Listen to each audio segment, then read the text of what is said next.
May gagawing investigasyon na rin mga kababayan yung Kongreso.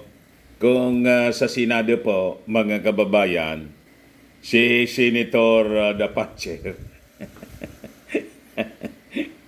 si Senator Bato, may ginagawang investigasyon sa alleged PDEA leaks in aid of destabilization. Ngayon mga kababayan, yung Congress magsasagawa ng investigasyon hindi po tungkol sa PDEA leaks, kundi tungkol sa EJK. Droga pa rin. Yung EJK ng previous administration. So may katapat na niya, Mr. Maravillas. Tinapatan po ng Congress. Yung investigasyon ng Senado in aid of destabilization. Ito anyang investigasyon, Mr. Maravillas, ng Congress. Ano man siya? Tingin ko po, in aid of ICC investigation and prosecution.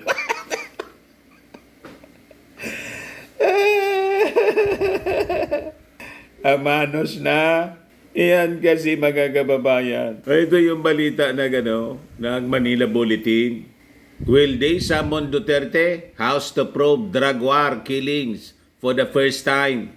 Sa kabagaan niya, Mr. Maravillas. Si Congressman Benny Abante po ng 6th District ng Manila. Ang siyang mangunguna. O yan po, mga kababayan. Tapos, Mr. Maravillas, in aid of investigation, ICC investigation pala, and ICC prosecution, Mr. Maravillas. Yan man lang po yung aking tingin sa aking pananaw, mga kababayan. Kasi EJK ang iimbestigahan po ng Congress. Yan kasi anya, Mr. Maravillas. Ayaw tumigil ni Maudigs. Siya nagsimula nito. Nagsimula ng gulo. Sabi nga dito sa amin, day nga ni magparairo, nga ni day maramog kiudo. Ano niya yun, Mr. Maravilla, sa Tagalog? Yun ang kasabihan ng mga matatanda sa amin dito. Huwag niya kasing magaslaw, referring to a kid. Yung bata po, na huwag masyado magaslawan niya, lalo pag tumatae. Para hindi po kumalat sa katawan. Maramog kiudo. Ang udo sa amin, yung yun ang nangyari ngayon, mga kababayan kay Maudigs. Ayaw mamahinga.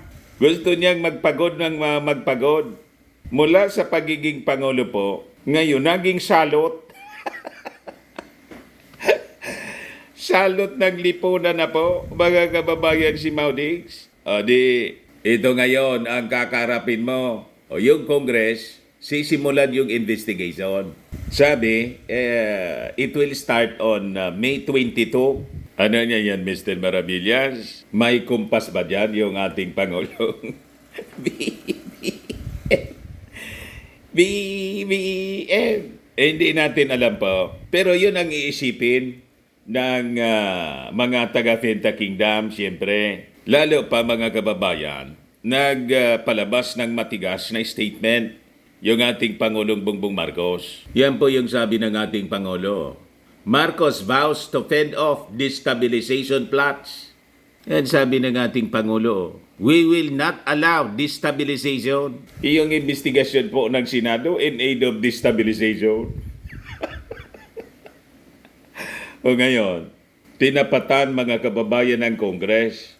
Yung Congress, iimbestigahan yung EJK ni Maudigs. At sa tingin natin, ito in aid of ICC investigation and prosecution po. O di amanos nga. You see, sigurado niya Mr. Maravillas. Mag-run amok na nito si Maudigs. Mag-run amok na siya. Siya yung nagsimula nito mga kababayan. Ayaw niyang manahimik. But before ko mga kababayan ibigay sa inyo yung full story ng mga balitang yan, click subscribe mo na dito sa ating YouTube channel and hit the notification bell para lagi po kayong updated sa mga kaganapan dito sa ating bansa. Like and share na rin po ninyo ng ating video at huwag na rin po ninyo na skip yung ating mga commercial ads para tuloy-tuloy lang ang pag-unlad ng bagong Pilipinas. Sa mga naghanap ng malinis and spacious fitness gym, pumunta lang po kayo sa aming Colossal Fitness Gym.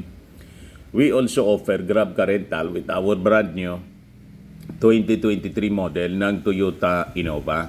We also accept booking for those who are planning to travel via PAL, Cebu Pacific, and other airline companies, local and international. And bills payment for Meralco Bills, PLDT, Aleco Bills, etc. Ang Colossal Fitness Gym is located at 3rd floor Security Bank Building, Lanco Business Park, Legazpi City, Albay. For inquiries, look for Chilon Maravillas, contact number 0966-802-0949. Yan yung aming Innova. Lagi na pong matao sa amin. Yan yung mga bago naming clients, dinadagsa po palagi. Ang ganda-ganda po. Very colorful ang aming gym, mga kababayan. Tignan ninyo. Di ba?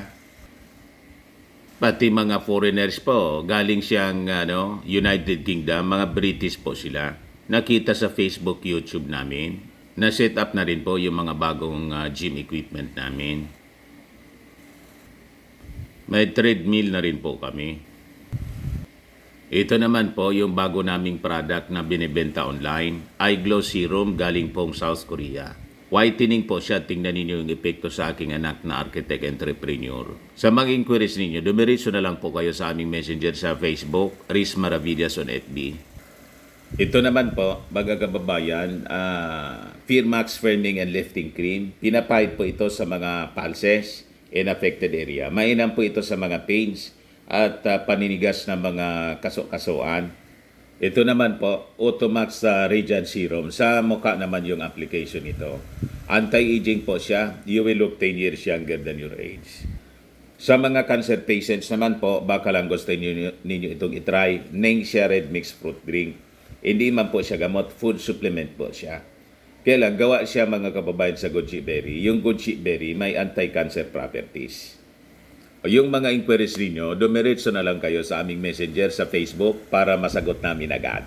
Ayos pa? Ayos na Mr. Maravillas. So, balikan natin mga kababayan yung ating kwento kasi exciting ito. So, yan po yung balita ngayon sa Manila Bulletin. House to probe drug war killings for the first time.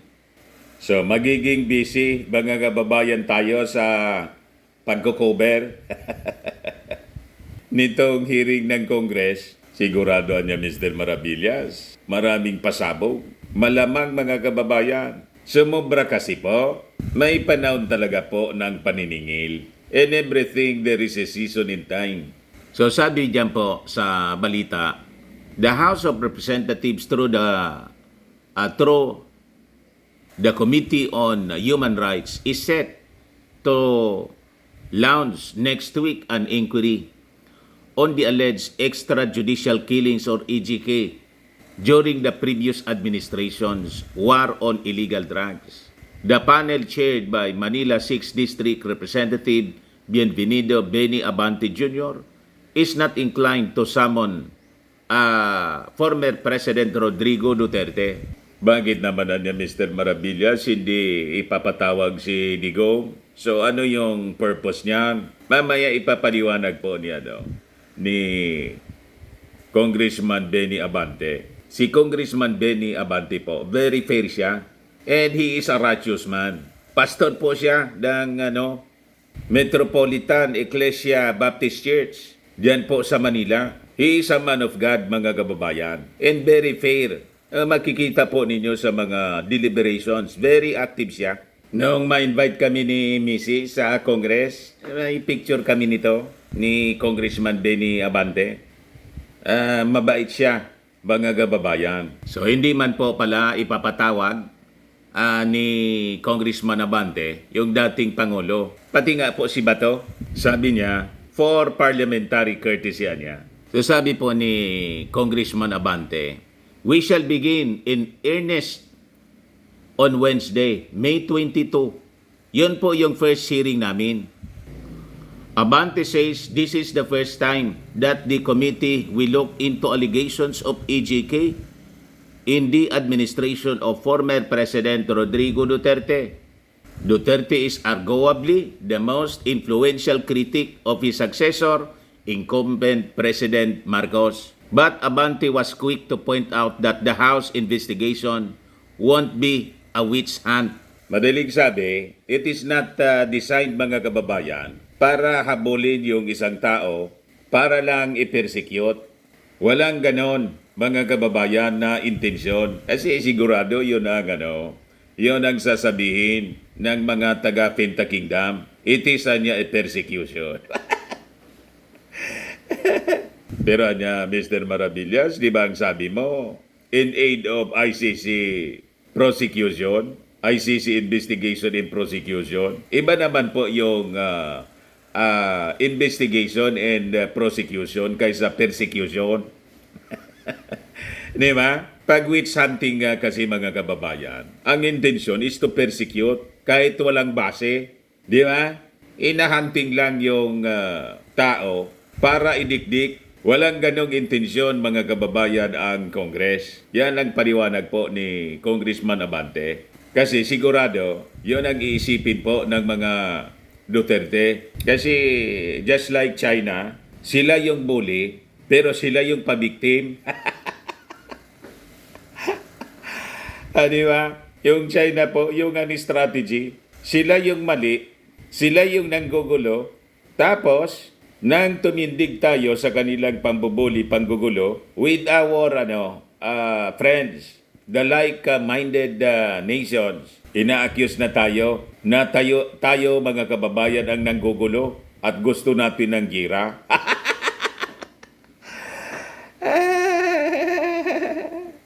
Yun, mga kababayan, ang linya ng mga propaganda ng China. Ganon din dito kay Maudigs. Yun ang sasabihin nila. Pinipersecute sila. So sabi ni Abante, Duterte himself and Ronald Bato de la Rosa, the latter's Philippine National Police Chief, when the drug war was initiated, need not be summoned to attend the inquiry on account of parliamentary courtesy. So Mr. Maravillas, ano yung purpose niya? Kasi sila Maudigs at si Senator Pancher,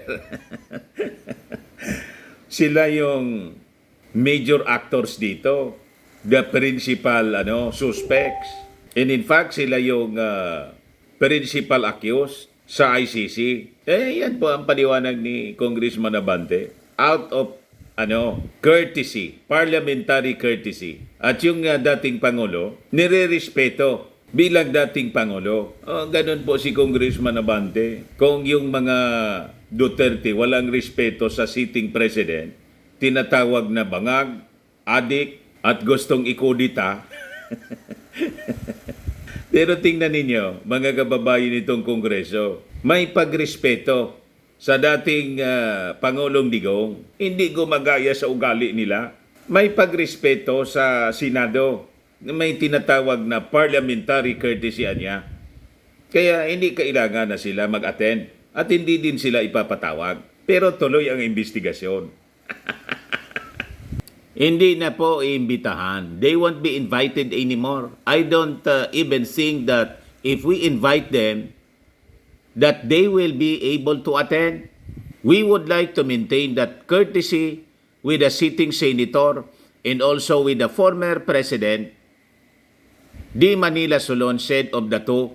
So may punto naman po kasi may pattern na si Pacquiao, yung spiritual advisor nila, inimbitahan ng Congress, inimbitahan ng Senado, hindi man po mag-attend. Hanggang ngayon, mga kababayan, nagtatago na kasi may warrant of arrest na po. Hindi lang yung Senado at Congress, pati na po yung Korte. Into hiding na po si Pacquiao.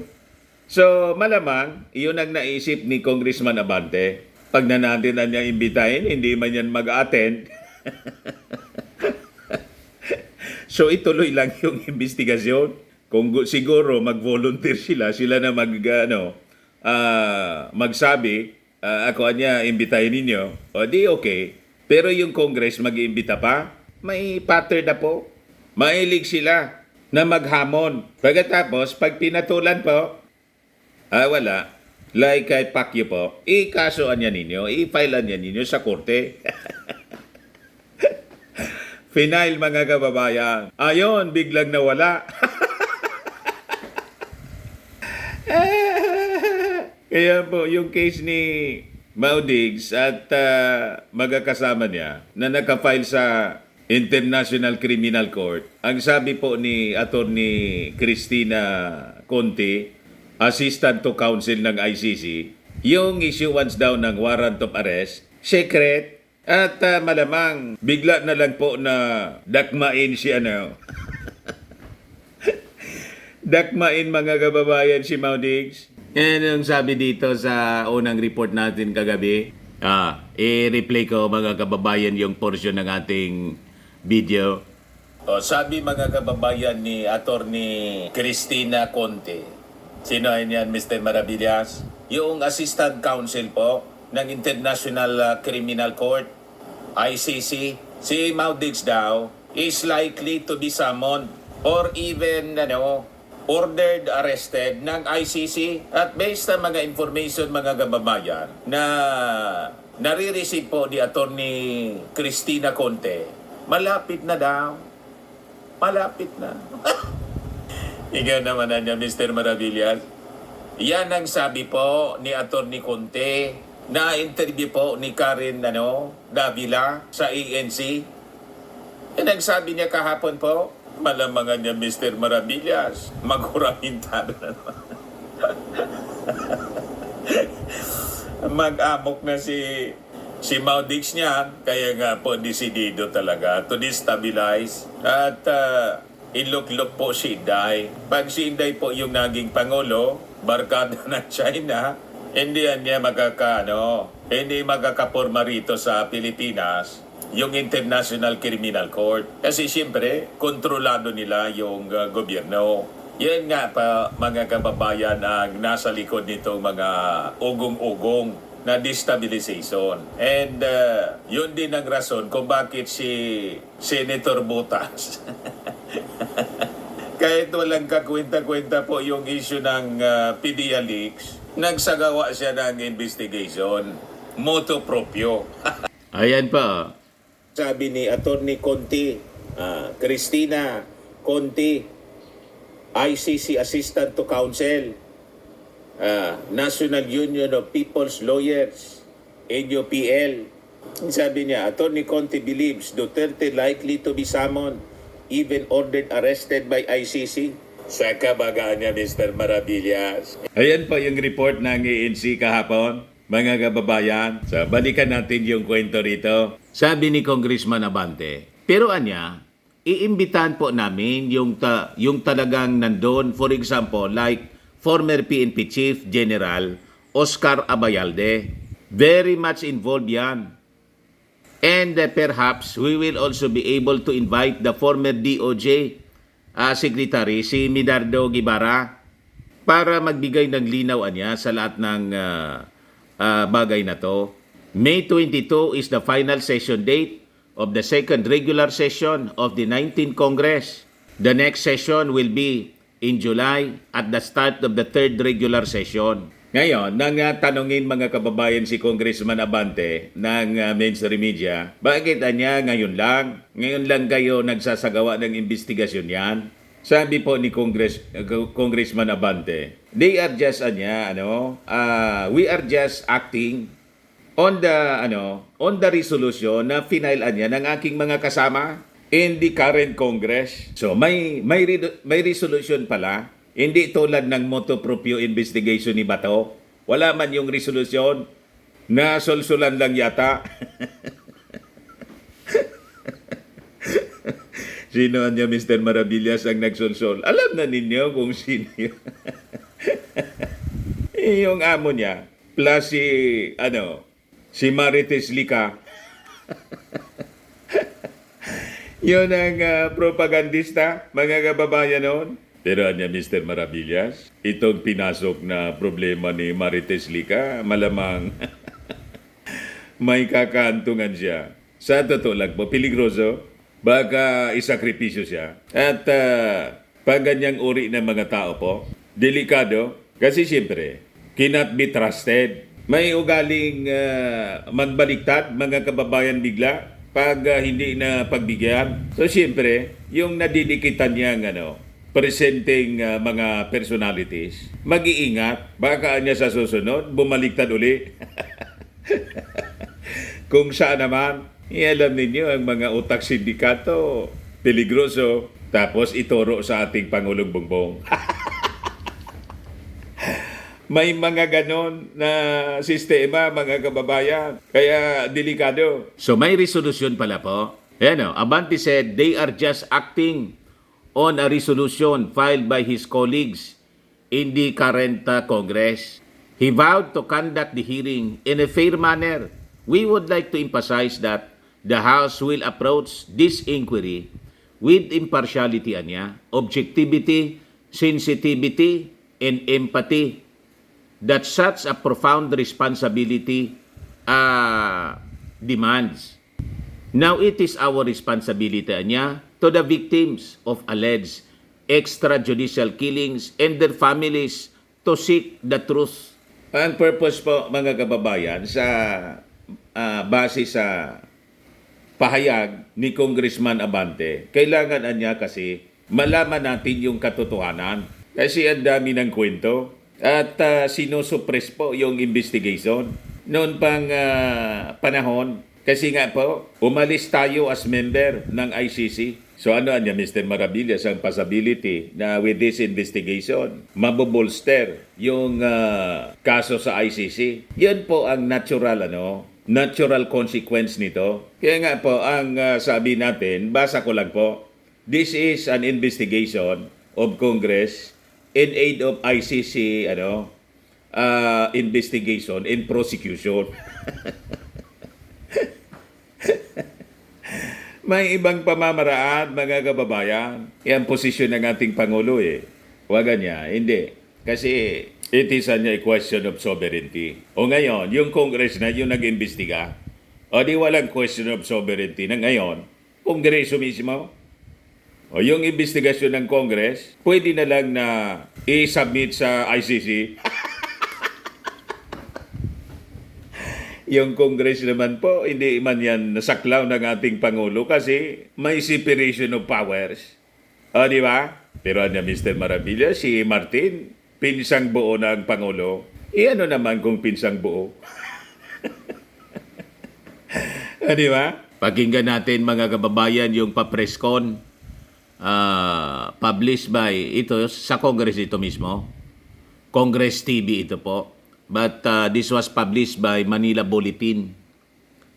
Sabi diyan, will they summon Duterte House to probe drug war killings for the first time? The House of the Representatives through the Committee on Human Rights is set to launch next week an inquiry on the alleged extrajudicial killings, e.g. case, during the previous administration's war on illegal drugs. Ayan. So, pakinggan natin, mga kababayan, yung pahayag ni Congressman Benny Abante ng 6th District ng Manila. Steps of these proceedings. There were several briefings from individuals and organizations who shared data and information regarding the alleged EJ case that occurred during the previous administration's war on drugs. Aside from data and statistics, we were also provided with backgrounders on the possible legal issues surrounding the implementation of the war on drugs. The volume of information is considerable. And in the weeks to come, we expect more details from the resource persons who will be invited to the inquiry. We shall begin in earnest on Wednesday, May 22. Yun po yung first hearing namin. And what is the goal of this inquiry? Before wrapping up, allow me to reiterate the goal of this inquiry. Our purpose here is to seek the truth and not to pass judgment. That's not our goal. Alleged drug users and dealers po sila, di po sila na-convict because these alleged EJK victims were silenced, they were denied their rights. Now, it is our responsibility to the victims of alleged extrajudicial killings and their families to seek the truth. So yan po mga kababayan, malinaw. This is to seek the truth. Alam na niya Mr. Maravillas ang pupunta nito. Bahala sila, mga kababayan. Sabi ko nga po, day nga ni magparairo, nga ning day maramog, ang day maramog dinodo. Magaslaw kasi po. Sige po ang Pangulo. Alangan man po hindi gagalaw yung ating mga authorities. Di ano niya Mr. Maravillas kanina sinabi ninyo na may matigas na statement yung ating Pangulong Bongbong Marcos laban sa mga gustong mag-destabilize ng ating gobyerno. Ano ba niya yan Mr. Maravillas? Konektado? Malamang. Di ba? Ginagalit kasi ninyo yung Tigre ng Norte. Ang bait-bait ng ating Pangulong Bongbong Marcos Inaaboso ninyo ng todo. O gayon, biglang tumigas. Nananahimik yung ating Pangulong Bongbong Marcos. Sige lang ang trabaho po. Nandun na naman po nga sa sa Gensan. Yan po. Key infra projects to turn Northern Mindanao into Philippines major economic hub. Nandun po yung ating Pangulong Bongbong Marcos para mag-distribute ng mga tulong at mag-implement ng mga projects. So, yan o. Presidential assistance to farmers, fisherfolk, and families. Yan o. Kasama yung ating speaker palagi. At yung mga cabinet secretaries po. Sige lang po ang trabaho ng ating Pangulo. Ginugulo ninyo. Ang daming tao po. Ito yung sabi niyo. PBBM will not allow destabilization. President Ferdinand R. Marcos on Thursday vowed to fend off destabilization plots, stressing the government's focus is developing the countryside and to fight insurgency. We will also not allow agents within the country to destabilize our government and create division within our nation. Sabi po ng ating Pangulo, in his talk to the troops sa Camp Edelberto Evangelista sa Cagayan de Oro City. So I urge all of you to continue to demonstrate your loyalty, patriotism, and service to your country, and let that love of country remain as your compass in your duty to our country and to our people, sabi ng ating Pangulo. So, nagets na ninyo, mga kababayan, bakit sabay-sabay ito? May investigasyon yung Congress sa EJK, tapos may warning yung ating Pangulo, mga kababayan, laban doon sa mga destabilizer. Di ba malinaw pa sa sikat ng araw po ang mensahe? Masyado kasi ninyong binamaliit ang kakayahan ng ating Pangulong Bongbong Marcos. Pagdating ng araw, baka pulutin kayo sa ICC. Di ba? The President called on the Army troops to keep the momentum of their operations until the areas are completely cleared of terrorist influence. He also underscored the changing times and the new threats in the nation's security. I call on you to develop the skills and acquire knowledge to combat new forms of warfare, including those that extend up the digital realm. We must be prepared to fight false narratives, disinformation, and digital operations that seek to sow conflict against us and among us, sabi ng ating Pangulo. So kasama doon yung mga black propaganda ng mga pro-China. Ang lalabanan, mga kababayan, ng present administration. Kasi very much aware po yung ating Pangulo na may kinalaman dito mismo yung Beijing. pati sa destabilization po. Gusto nila na leader po yung pwede nilang kamutihin para madali lang nila masakop itong West Philippine Sea at malamang pati ang entire country po iniintensyonan nila. Mawawalan tayo ng bansa, mga kababayan, pag mga pro-China ang inihalal po natin. In worse, kung Chinese mismo. Tulad po ni Alice Go, yung mayor ng Bamban Tarlac. The president warned the country's enemies may be hiding in the shadows anya or infiltrating the very communities and institutions that the government seeks to protect. He said the government will be ready to fight back and implement countermeasures to thwart any nefarious schemes and attempts. So malinaw na po, sabi ng ating Pangulo, ang ating pamahalaan niya will implement, ready to fight back niya, and implement countermeasures to thwart any nefarious attempts, nefarious schemes and attempts.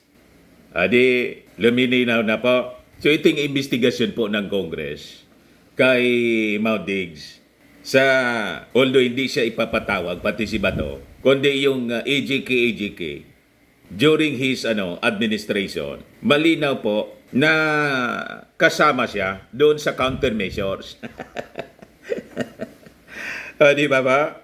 Reading ko man lang po ito, mga kababayan, na ito na yung countermeasures. Kasi alangan man pong matutulog lang ang ating gobyerno. Walang gagawin. Habang desidido po yung mga bagong salot ng ating lipunan na to make over po sa pamamagitan po ng pag-destabilize ng ating gobyerno. At gustong iupo yung vice presidente.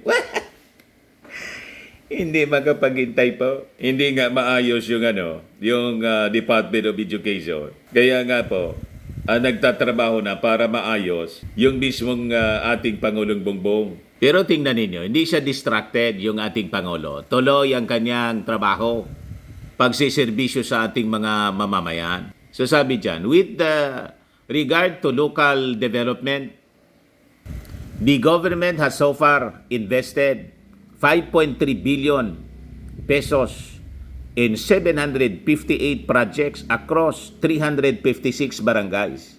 The President said in citing their importance in the fight against communist insurgency. These projects include infrastructure, roads, water systems, schools, and health centers, in which over 78% are now considered completed. Hindi po pinapabayaan yung mga countrysides natin, lalo sa Mindanao. Nandun sila sa Mindanao ngayon. The government's ECLIP program for former rebels in Northern Mindanao in Caraga region has been successful. President Marcos said, noting that since last year, 80% of the enrolled participants have received benefits like livelihood training, financial assistance, and more importantly, educational opportunities anya. Because of your efforts, this who were considered our adversaries before are now helping to build their communities instead of destroying those communities. The President told the troops it will ensure peace in formerly conflict-affected areas and prevent communities from falling back into the trap of armed conflict. So gusto ng ating Pangulong Bongbong Marcos, pati yung mga dating rebel-infested areas, makasama sa pagbangon. Ma-develop siya para wala nang rason, mga kababayan, para mag-away-away pa dahil sa kahirapan. Di ba yun ang rason ng rebellion? Yan po yung ating Pangulo, tuloy-tuloy sa pag-asikaso. Di ba?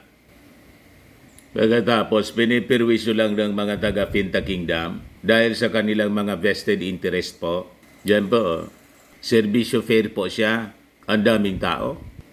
Tuwang-tuwa yung ating mga kababayan doon. Distribution po ng mga tulong sa mga magsasaka, fisherfolk, and families na mga mahihirap. Kaya sabi ng ating Pangulong Bongbong, no one will be left behind in bagong Pilipinas. Ayan po yung ating Pangulong Bongbong. Di ba?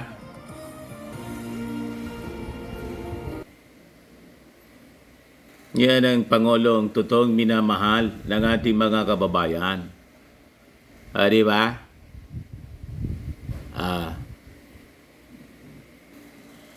Full force po yung mga congressmen ng Mindanao.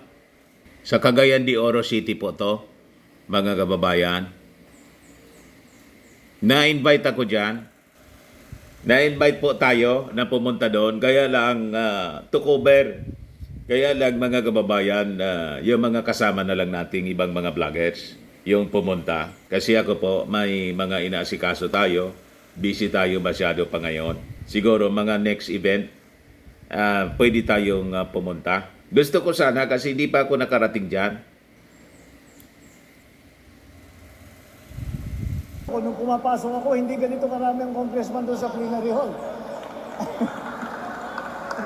Ang daming congressman daw. Andito rin po, kasama po natin at sinama ko upang makita at malaman ang mga tunay na sitwasyon dito sa inyong lugar, dito sa area ng Northern Mindanao dahil po ay ang approach po natin na ginagawa ay yung tinatawag na whole of nation approach. Lahat po ng departamento, ng ahensya ng gobyerno ay tinutugunan ang bawat problema. Kaya nandito po ang ating Agricultural Secretary Kiko Laurel of the Department of Agriculture, mula sa DA, mula sa programa ng DOLE, ng TUPAD, magbabahagi rin ng bigas. Bukod pa dyan, magbabahagi rin ng bigas ang opisina ng ating House Speaker.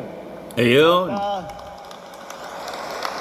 So kita ninyo mga kababayan, tulong-tulong talaga yung Congress at yung ating Executive Department. Kasama ang DSWD, ang Department of Trade and Industry, ang TESDA, ang DOLE, ang Department of Health, at iba pang mga ahensya ng pamahalaan. Ang mga ahensya ito ay mamamahagi ng iba't ibang tulong mula sa kanilang mga programa. Ipabahagi sa inyo ng mga hakbang na ginagawa ng inyong pamahalaan upang mapabilis ang ating pag-unlad dito sa inyong rehiyon. Alam ko pong doble kayod ngayon ang mga magsasaka at mangingisda dito sa inyong lugar sa kabila ng epekto ng dulot ng El Nino. Sa abot ng aming makakaya, gagawin ng pamahalaan ang lahat upang matiyak na ang kinakailangan suporta at tulong ay agad na may paparating sa bawat apektadong pamilya, magsasaka at mangingisda. Makakaasa naman ang lahat na hindi lamang sa panahon ng hirap ay nariyan ang inyong gobyerno. Dahil tuloy-tuloy ang mga programang infrastruktura sa inyong lungsod at rehiyon, gaya ng pagpagawa ng mga paliparan, kalsada at iba pang mga proyekto. Upang mapabuti ang lagay ng transportasyon sa Cagayan de Oro at sa Northern Mindanao, isinasagawa po natin ang ilang improvement at saka development project. Isa na rito ang pagpapalawig ng Lagindingan Airport na may halagang halos 13 bilyong piso. Grabe po. Kaya tinuturo ko po si Congressman Bambi dahil ilang taon mo na sinasabi sa akin yan na naging totoo pa rin, naging totoo rin. Di ba? Tuwang-tuwa siya. Ang patuloy ng paggawa ng pagsasaayos ng mga daan, kabilang na ang CDO Coastal Road at CDO Diversion Road. Upang Nalakpakan po sila, daming tao. Kababayan, gayon din ang mga pangunahing produkto na sa ating mga merkado. Ginagawa din pa upang matapos agad ang Cagayan de Oro Port Expansion na may kabuuang halagang 700 milyong piso upang makatulong sa pagpapaluwag ng port traffic para maging mas mura at mas mabilis at mas madali ang hindi lamang ang mga pasahero na bumabiyahe, kung hindi pati na ang mga produktong nanggagaling sa CDO, ang mga produktong nanggagaling sa Northern Mindanao ay mapapabilis at magiging mas maganda ang hanap buhay ng ating mga kababayan. Bukod po sa mga gusali, kalsada at iba pang infrastruktura ay marami po tayong natutunan noong COVID. Marami po tayo nakita na naranasan noong pandemya. Kaya kalsada at infrastruktura, kundi ipapatayo rin natin ang trauma and multi-specialty centers na sa Northern Mindanao Medical. Ito po O, di ba? ay upang patuloy Whole na government matugunan approach ang po inyong ang serbisyo. pangangailangan sa rangan ng pangkalusugan. Galing. Sa mga ito, makikita natin ang mga konkretong hakbang sa kung paano natin pagbubutihin pasyon, kalusugan Yes. at infrastruktura sa rehiyon. Sa ilalim naman ng Pantawid Pamilya Pilipino Program, nagbigay po tayo ng mahigit 500 milyong piso simula Enero nitong taon upang matulungan ang 100,000 Walang mahihirap ganyan na sa previous administration po. sa buong Lahat rehiyon. lang EJK, tukang-tukang. Ng tulong sa ating mga senior citizen. Kaya Para sa imbestigada mga po ng Congress. pangangailangan sa pagkain at sa gamot. Simula noong Enero, mahigit 700 milyong piso ang ating naipamigay sa ating mga indigent na senior citizens dito sa region ninyo. Para naman sa ating disadvantaged and distressed. Walang Patuloy serbisyo ang fair ating yung previous pinapatupad administration. ang tulong- Mayroon po, tulong perwisyo. Panghanap buhay sa ating disadvantaged displaced At hanggang persons ngayon, program. may perwisyo pa rin. Simula noong 2023, nakaraang taon, nakapagbigay na po tayo ng higit 1 bilyong piso sa libo-libong benepisyaryo dito sa Northern Mindanao. O, di ba? Hindi lang po ito ang ating hinaharap din natin ang problema sa tubig na pinapalala ng mainit na panahon na dala ng El Nino. Suportado po natin ang mga proyektong pang-irigasyon at flood control na hindi lamang tutugon sa issue ng kakulangan ng tubig, kundi pati na rin sa perwisyo ng pagbaha na nararanasan dito sa CDO. Masaya akong ipaalam na ang Flood Risk Improvement and Management Project para sa Cagayan de Oro River ay atin pasisiyanan. Katuwang ang iba pang irrigation at water project, inaasahan magiging malaki ang ginhawa dala nito sa CDO. Hindi rin lingid sa akin, kalaman, ang suliraning kinakaharap ng lungsod sa supply ng tubig. At ito'y balitang-balita. Kaya, noong ito'y nalaman ko, ay nakipag-usap po tayo kay Mr. Manny Pangilinan ng Cagayan de Oro Bulk Water upang manumbalik ang normal na supply ng tubig habang humahanap tayo. Ayos. Habang humahanap tayo matagalan na solusyon dito sa problemang ito. O, di ba?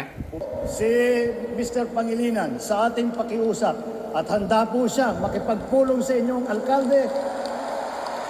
Ubukan na. Solution-oriented po siya. At mabig ng kinakailangan tubig ang lagpas 60,000 kababayan dito sa CDO. Akin ding inatasan ng Local Water Utilities Administration na pag-aralan ang posibleng pamamahala nito sa Cagayan de Oro Water District upang sa lalong madaling panahon ay mapag-aralan ang solusyon sa sitwasyon ng tubig dito sa inyong lugar. Hindi lang sa supply ng tubig, pati na ang pagtukop na water rate at pagtupad sa mga obligasyon nito sa mga consumer at sa ating mga supplier. Ayan. Hindi natin hahayaan napagkitaan ang mga tiga Cagayan de Oro na kanilang karapatang magkaroon na sapat, malinis, ligtas na supply ng tubig. Sa ating pagkakaisa at sama-samang pagkikilos, tiwala ako na magtatagumpay tayo sa mga hamong ating hinaharap at pagpatuloy ang pagpangat natin at pag-unlad sa Northern Mindanao. Sa inyong suporta, sa inyong tulong, at sa ating pagkakaisa, gayon din sa pamamagitan ng ating agarang pagtugon sa pangangailangan ng bawat mamamayan, magiging tagumpay ang ating laban, hindi lamang sa tagtuyot na sa tubig, kundi pati na rin ang pag-unlad ng ating bansa. Maraming salamat po sa inyong lahat sa suporta na ibinigay ninyo sa amin nung nakarang halalan. ito po ay susuklian namin ng lahat ng kaya namin gawin upang pagandahin ang buhay ng bawat Pilipino at pagandahin ang ating minamahal na bansang Pilipinas. Maraming salamat po. Sama-sama nating salubungin ang isang Pinas. Muli, isang magandang araw sa inyong lahat. Mabuhay kayo, mabuhay ang bagong Pilipinas. Maraming ras na ito. Di ba, mga kababayan? Yan ang napakasipag nating Pangulong BBM. BBM. Sige lang po ang serbisyo. Iniikot ang buong Pilipinas at yung Mindanao, mga kababayan, hindi niya pinapabayaan. Kaya makita ninyo, yung mga congressmen ng Mindanao, all out sila sa pagsuporta. Ang natitira lang po na sumusuporta kay Maudig, si Pantaleon. You see? Ayan man lang po, mga kababayan. Ako po si Dante Maravillas. Bye-bye. God bless.